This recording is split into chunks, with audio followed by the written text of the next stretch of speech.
আইসিসিকে বিপাকে ফেলে দিয়েছে পাকিস্তান। ভারত পাকিস্তান ম্যাচ না হলে $50 কোটি ক্ষতি আইসিসির। ক্ষতি হবে ভারত পাকিস্তান দুই দেশেরই। এরপরেও পাকিস্তান তার সিদ্ধান্তে অনড়। দর্শক, স্বাগত সমকাল ফেসবুক পেজ এবং ইউটিউব চ্যানেলে। আমি সিকান্দার আলী যুক্ত হয়েছি ক্রিকেটের বিশ্লেষণ নিয়ে। বৈশ্বিক ক্রিকেট এখন উত্তাল। আপনারা জানেন, বাংলাদেশ যে বিশ্বকাপে খেলছে না, বয়কট করেছে, এর অন্যতম কারণ হলো ভারতে নিরাপত্তার অভাব ছিল। সেই সময় পাকিস্তান বাংলাদেশকে সাপোর্ট দিয়েছিল এবং বাংলাদেশের ম্যাচগুলো শ্রীলঙ্কায় সরিয়ে নেওয়ার জন্য অনুরোধ করেছিল পাকিস্তান। সেই সিদ্ধান্তগুলো ভারত নিয়ন্ত্রিত আইসিসি কোনোভাবেই মানেনি এবং তারা ভারতকে নিরাপদ দেশ হিসেবে প্রমাণ করার জন্য বাংলাদেশকে বরঞ্চ বিশ্বকাপ থেকে ছিটকে যাওয়ার জন্য বা বয়কট করার জন্য প্রলোভিত করেছে এবং বাংলাদেশ শেষ পর্যন্ত বিশ্বকাপ বয়কট করেছে, যেটা বাংলাদেশের জন্য যেমন ক্ষতির সম্মুখীন হয়েছে, সেই ক্ষেত্রে বন্ধু রাষ্ট্র হিসেবে পাকিস্তান একটা প্রতিশোধ নেওয়ার চেষ্টা করেছে। সেই প্রতিশোধটা কি? আপনার বিশ্বকাপ তারা খেলবে, চুক্তি অনুযায়ী যেহেতু খেলতে বাধ্য, সেই বিশ্বকাপ খেলার সঙ্গে তাদের একটা শর্ত জুড়ে দিয়েছে, আমরা পাকিস্তানের সঙ্গে খেলবো না। এই সিদ্ধান্ত পাকিস্তান আমরা ভারতের সঙ্গে খেলবো না। অর্থাৎ গ্রুপ পর্বে যে ম্যাচটা রয়েছে ভারত পাকিস্তানের, সেই ম্যাচটা পাকিস্তান খেলবে না। না খেললে যে ক্ষতিটা হবে বিরাট ক্ষতি আইসিসির। সাধারণত আমরা দেখে থাকি যে ভারত পাকিস্তান ম্যাচ দিয়ে আইসিসি সবচেয়ে বেশি রেভিনিউ করে থাকে।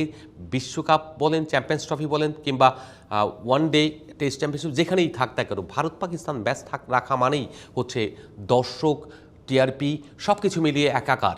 এবং এই যে বাণিজ্যিক মূল স্রোত যেটা থাকে, সেই বাণিজ্যিকের মূল উৎসটাই থাকে ভারত পাকিস্তান ম্যাচ। যে কারণে প্রতিটা গ্রুপ করার ক্ষেত্রে, যে কোনো বিশ্বকাপে, যে কোনো আইসিসি টুর্নামেন্টে গ্রুপিং করার ক্ষেত্রে সবসময় ভারত এবং পাকিস্তানকে এক গ্রুপে রাখছে আইসিসি।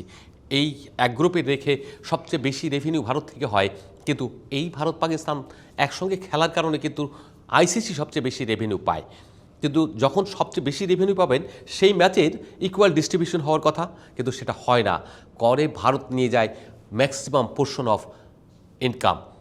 সেই ম্যাক্সিমাম পোর্শন থেকে পাকিস্তানের একটা দাবি রয়েছে, কারণ সেই পাকিস্তান যদি না খেলে তাহলে তো ওই রেভিনিউ হতো না। কিন্তু পাকিস্তানকে সবসময় বঞ্চিত করা হয়েছে।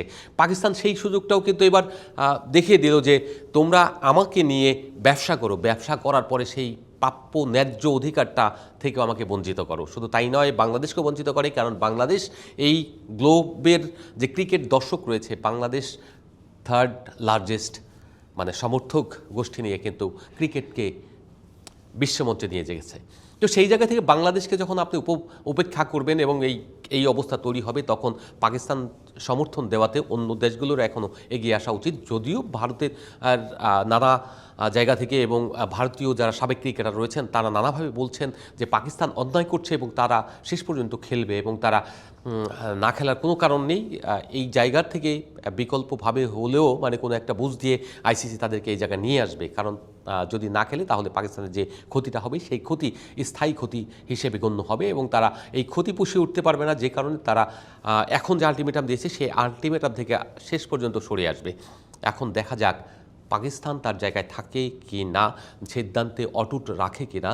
এবং যদি না থাকে তাহলে কিন্তু পাকিস্তান এই ক্রিকেট বিশ্বে পচে যাবে এই অর্থে, কারণ বাংলাদেশের মানুষের কাছে বিশ্বাস হারাবে, অন্য দেশগুলো তাদেরকে টিপ্পণী করবে এবং সোশ্যাল মিডিয়াতে একাকার হয়ে যাবে তাদের বিরুদ্ধে প্রোপাগান্ডায় কিংবা তাদের টিপ্পণীতে।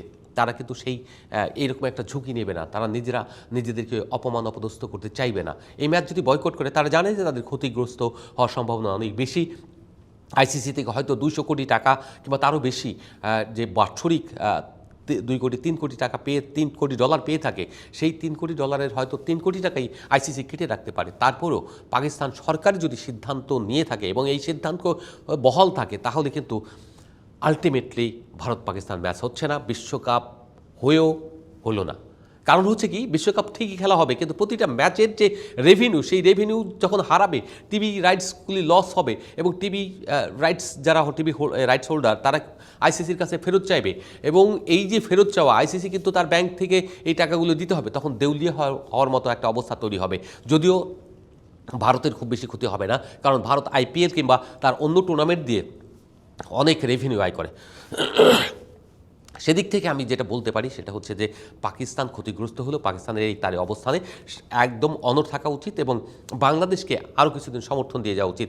একদম অকৃত্রিম বন্ধু হিসেবে যদি পাকিস্তান এই সমর্থনটা রেখে যেতে পারে, অদূর ভবিষ্যতে আইসিসিতে বাংলাদেশ এবং পাকিস্তানের দুটি দেশেরই কিন্তু একটা শক্তিশালী অবস্থান তৈরি হবে এবং অন্য দেশ যারা রয়েছে, যারা ন্যায্য কথা বলে এবং যারা ন্যায্য দাবির পক্ষে, তাদের উচিত হবে যে পাকিস্তান এবং বাংলাদেশকে সমর্থন দেওয়া এবং ইন ফিউচারে ভারত যদি সব কিছু নিজেদের পক্ষে নেওয়ার চেষ্টা করে কিংবা আইসিসি অবিচার করতে চেষ্টা করে, সেই ক্ষেত্রে তারা যদি প্রতিরোধ গড়ে তোলে কিংবা রুখে দাঁড়ায় কিংবা তারা ভোট বিপক্ষে দেয়, তাহলে কিন্তু এই যে মনোপলি কিংবা একনায়কতন্ত্র এগুলি কিন্তু শেষ হয়ে যাবে। ফলে আইসিসি আবার একটা গ্লোবাল সংগঠনে পরিণত হবে, যেটা বিশ্ব ক্রিকেটকে আন্তর্জাতিকভাবে আরও বেশি সম্প্রসারিত হতে কিংবা গ্লোবাল গেম হিসেবে প্রতিষ্ঠিত হতে সহায়ক হবে। যেহেতু আইসিসি এখন অনেক বেশি বিনিয়োগ করছে বিভিন্ন দেশগুলোতে, কারণ হচ্ছে টি-20 যারা খেলে সমস্ত অ্যাফিলিয়েটেড দেশগুলো আন্তর্জাতিক দল হিসেবে স্বীকৃত, অলিম্পিকেও টি-20 গেম যুক্ত হচ্ছে। সেই সব জায়গা থেকে আসলে এই গ্লোব আইসিসিকে তাদের আন্তর্জাতিক সংগঠন হিসেবে কোনো একটি দেশের বা কোনো একটি গোত্রের, কোনো একটি ফেডারেশনের বা কোনো একটি বোর্ডের একটা সংগঠন না হওয়াটাই উত্তম হবে এবং তারা যদি সেই উপলব্ধি করে এবং আন্তর্জাতিকভাবে বাংলাদেশ, ভারত, পাকিস্তান সবাইকে নিয়ে একেবারে সমমর্যাদা দিয়ে মানে খেলাগুলোকে এস্টাবলিশ করতে পারে, এই যে হাইব্রিড মডেল, এইসব মডেল বাদ দিয়ে যেখানে ইভেন্ট হবে সেখানে যেন খেলা হয়। আর যদি কোনো কারণে আপনার রাজনৈতিক কারণে কিংবা বিভিন্ন দেশের পলিসিগত কারণে যদি এই রকম সামগ্রিকভাবে একটা দেশে ট্রাভেল করতে কোনো প্রবলেম থাকে, পাকিস্তান কিংবা বাংলাদেশের কিংবা ভারতের, সেক্ষেত্রে যেটা করতে পারে সবসময় দুটো দেশে বিশ্বকাপ করতে পারে এবং যাদের সঙ্গে এইসব দ্বন্দ্ব রয়েছে, এই রাজনৈতিক প্রভাব রয়েছে, সেই সব দেশগুলো যে দেশে প্রভাব নেই সেই দেশে খেলাগুলি রাখলে অত্যন্ত ভালো করবে। এই জায়গা থেকে আমি আশা করব যে পাকিস্তান তার অবস্থানটা শক্ত করে ধরে রাখবে এবং বিশ্বকাপে ভারত ম্যাচ বয়কট করবে। প্রয়োজন বোধে একেবারে শেষ পর্যন্ত একটা বাংলাদেশ যদি বলতে পারে একটা বিশ্বকাপ না খেললে কিছু হয় না, তেমনি পাকিস্তানের উচিত হবে বাংলাদেশকে সমর্থন দিয়ে তারা যে এত বছর নির্যাতিত হয়েছে সেই নির্যাতনের প্রতিরোধ হিসেবে গড়ে তোলা। ধন্যবাদ, শেষ করছি।